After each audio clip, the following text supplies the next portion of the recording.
It was one of those ordinary Thursdays, the kind where the sunlight seems lazy as it drifts through the living room blinds, painting stripes across the carpet. I was curled up on the sofa, nursing a cup of chamomile tea, thinking about nothing in particular when the phone buzzed. It was my husband, David, letting me know he'd be late again. He worked long hours, which I was used to, but I had a strange, fluttering feeling that evening. Something was different. Around 8, I heard a knock at the door. I wasn't expecting anyone. When I opened it, I found one of David's colleagues, Mark, standing there, looking a little sheepish but friendly.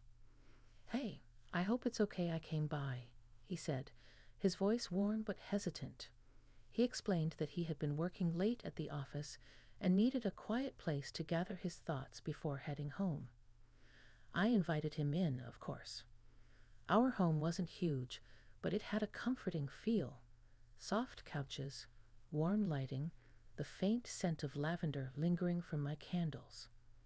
Mark settled on the sofa opposite me, and we began talking, awkwardly at first. But soon his demeanor shifted. He shared stories about the office, little frustrations and triumphs, and I found myself laughing at his dry humor. It was surprising how easy it was to connect, even though we'd barely spoken before that night. As the clock ticked past 9, the conversation grew quieter, more intimate. I could see the tension in his shoulders ease, and he looked at me with an honesty that caught me off guard. He spoke about feeling lonely sometimes, about the pressure of work, and about wanting someone to understand him. Not in a romantic way, not yet, but in a deeply human, vulnerable way. I listened, genuinely, with my heart open, feeling a connection I didn't expect to feel with anyone but David. Then he leaned back, his voice dropping to a whisper almost conspiratorial. "You know, it's rare to meet someone who just listens. Really listens," he said. And in that quiet moment, I felt a rush of something I couldn't quite define: empathy, warmth, a strange recognition of kindred spirits. It was subtle, but the energy in the room had shifted. I was aware of the softness in his eyes, the slight tremor in his hands as he gestured while speaking, and the steady rhythm of our breathing in the otherwise silent house. It wasn't about desire or impropriety. It was about understanding, connection, and the human need to be seen and acknowledged. By the time David called to say he'd be home in another hour, Mark had mentioned he needed to leave soon. But before he went, he turned to me and, in the most unexpected way, said, "Thank you for being here tonight. I didn't know I needed this until now." I nodded, a lump in my throat, and smiled softly. That moment lingered long after he left, echoing in the quiet of my living room. I realized that sometimes connections happen when you least expect them, not always in grand gestures, but in the simple act of being present, of listening, and of allowing yourself to feel. And that's how the evening began, ordinary on the surface, but quietly transformative in ways I hadn't anticipated. After Mark left, I sank back into the sofa, feeling a strange mix of relief and restlessness. The house felt emptier than usual, even though David would be home soon. I kept replaying our conversation in my head, the way his eyes had softened when he talked, the quiet honesty in his voice, the weight behind his words. It was unsettling and oddly comforting at the same time. When David finally walked through the door, his presence grounded me. He was tired, carrying the familiar scent of coffee and cologne, and I could tell he had had a long day. We exchanged the usual greetings, small smiles, and a few comments about dinner, but my mind kept drifting back to Mark. I felt a flicker of guilt at thinking about someone else, even though what had happened was nothing improper. The next day, I noticed an unusual tension in the air at the office. Mark seemed distant, more thoughtful than usual, and I wondered if he was replaying the night in his own mind as I was. That evening, David mentioned that he might be out late again, leaving me with the house to myself, or so I thought. Around 7, my doorbell rang. I opened it to find Mark standing there, a little nervous but smiling. "I hope it's not too soon," he said. I wanted to return something I borrowed last night." He held up a small notebook, the one he'd used while we talked. I invited him in, and we settled back on the sofa. This time, the conversation felt different. It wasn't just casual sharing. It had a depth, a vulnerability that neither of us had expected. Mark spoke about his struggles, not just at work but in life, how he felt invisible at times, how he wanted to make a difference but didn't always know how. And I listened, genuinely moved, offering comfort in ways that surprised even me. Then, after a pause, he said something I didn't expect at all. "I know this might sound strange," he began, "but I feel like I can tell you anything. Like I've known you longer than I actually have." His voice was low, earnest. There was no pressure, no hidden agenda, just honesty laid bare.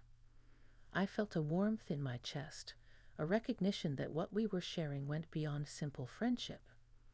It was rare, this kind of connection, one that bypassed surface-level conversation and reached straight into the heart.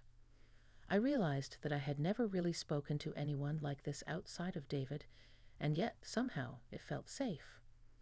The evening stretched on, and the room seemed to shrink around us in a comforting way. The soft hum of the heater, the muted city noises outside, even the way the lamplight flickered across the walls, it all felt intimate, personal. Mark and I were no longer just acquaintances. We were two people meeting in a space where understanding and empathy flowed freely. Before he left, Mark looked at me with that same earnestness. "Thank you for being a safe place tonight," he said. There was a gravity in his tone that made my heart ache a little, not with longing, but with appreciation for the depth of human connection. After the door closed behind him, I realized something important. Life could surprise you in quiet ways. Emotional intimacy didn't always come from grand gestures or dramatic moments. Sometimes it arrived softly, in shared silence, in trust, in the act of being truly seen. And that night, I began to understand just how powerful that could be. A few days passed, and life at home settled back into its usual rhythm. David's long hours continued, my days were full of routines, and the house felt predictably quiet in the evenings. Yet beneath that ordinary calm, I carried a sense of anticipation I couldn't quite explain. I found myself wondering how Mark was doing, if he was thinking about those evenings as much as I was. Then one evening, as the sun dipped low and painted the sky in shades of amber and rose, my phone buzzed. It was Mark. He asked if he could stop by for a brief chat. Normally, I might have hesitated, but something in his message was gentle, almost urgent, not demanding, just needing a moment of connection. I agreed. When he arrived, he seemed different, less tense, yet there was a quiet intensity in his eyes. We sat down in the living room, the familiar comfort of the soft sofa beneath us, the lamps casting a warm glow across the room. There was a pause at first, the kind that comes when two people are waiting for the right words, the right moment to step into something delicate and significant. Finally, Mark spoke, his voice low and steady. "I've been thinking a lot about our conversations. About everything. And I realized I've been carrying things I've never shared with anyone." He paused, letting the words hang between us. The air felt charged, not with tension or desire, but with a profound sense of trust. "I feel like I've been holding back," he continued, "and I don't want to anymore. Not because I expect anything, but because it feels right to be honest with you." There was a vulnerability in his tone that made my chest tighten, not in anxiety, but in recognition. Here was a man willing to open himself fully, to show the parts of him that were usually hidden. I listened, my heart swelling with empathy. He spoke about his fears, his regrets, and the loneliness that sometimes gnawed at him despite being surrounded by people at work. And then the unexpected happened. He looked at me and said, "I value you in a way I can't quite explain. You make me feel understood, seen, and lighter somehow." I felt a lump in my throat, a mix of surprise and something tender I hadn't anticipated. It wasn't romantic in the way movies make you expect, but it was intimate, profoundly so. It was the kind of closeness that comes from shared vulnerability, from meeting another person's soul in a quiet, unassuming way. We sat there in silence for a moment, the only sounds the faint hum of the heater and the soft tick of the clock. I realized I was seeing Mark differently, not just as David's colleague, but as someone who had quietly touched a part of me I hadn't recognized in years. It was exhilarating and comforting at the same time, like discovering a hidden room in a familiar house. Before leaving, he looked at me with an intensity that was gentle, not demanding. "Thank you for letting me be honest," he said. "That means more than I can say." I nodded, understanding perfectly. No grand gestures, no dramatic confessions, just honesty, respect, and a shared emotional connection. After he left, I stayed on the sofa for a long time, reflecting. The evenings with Mark weren't about crossing boundaries or seeking excitement. They were about discovering what it meant to be fully present with someone, to share parts of yourself without fear, and to witness the same in another. And in that discovery, I found a quiet strength and a deeper appreciation for the layers of connection that life can offer when you least expect it. The days that followed were quieter, yet they carried a new sense of awareness. I found myself noticing small things more. The way sunlight fell across the living room in the late afternoon, the soft hum of the refrigerator, the faint scent of lavender lingering from the candle I hadn't yet burned out. Life felt richer in its simplicity, and I realized it was because I had experienced something profoundly human: connection without expectation, honesty without judgment. David continued his long hours at work, and Mark's presence became less frequent, but the impact lingered. I didn't think about him in a fleeting, distracted way. I thought about the honesty we had shared, the way we had held space for each other's vulnerabilities, and the warmth of feeling truly seen. I recognized that the experience had shifted something inside me: a deeper empathy, a keener understanding of myself, and an appreciation for the subtle beauty of emotional intimacy. One evening, as I sat on the porch watching the sun dip behind the horizon, David joined me with 2 mugs of tea. We sipped quietly, the comfort of years together wrapping around us like a familiar blanket. I felt a profound gratitude for the life we had built, for the laughter and the struggles, and for the trust that allowed us to navigate each day side by side. And yet, I also carried a quiet awareness of what I had learned, that connections could take many forms, and that recognizing them didn't diminish love or loyalty. It enriched it. I had discovered that human hearts were capable of deep, unexpected resonance, and that embracing these moments with clarity and respect could lead to personal growth and inner peace. I thought of Mark too, and the courage it took for him to be vulnerable. Our interactions had been brief, but they had left an imprint, a reminder that life's most meaningful encounters often come softly, without fanfare or expectation, yet linger long after the moments pass.